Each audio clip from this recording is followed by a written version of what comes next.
ولن ترضى عنك اليهود ولا النصارى حتى تتبع ملتهم۔ البقرہ 120۔ یہود و نصارہ تم سے کبھی راضی نہیں ہوں گے جب تک تم ان کے دین کی پیروی نہ کرو۔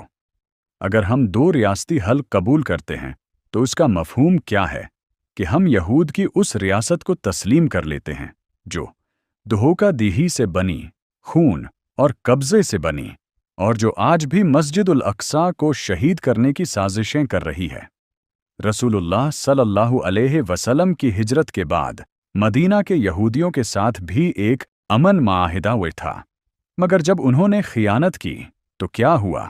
بنو قینقاع، بنو نذیر اور بنو قریظہ کو جلاوطن یا قتل کر دیا گیا۔ اس میں کہیں نہیں آیا کہ نبی صلی اللہ علیہ وسلم نے ان کے لیے دو ریاستی حل تجویز کیا ہو، لہذا دین میں وہ حکمت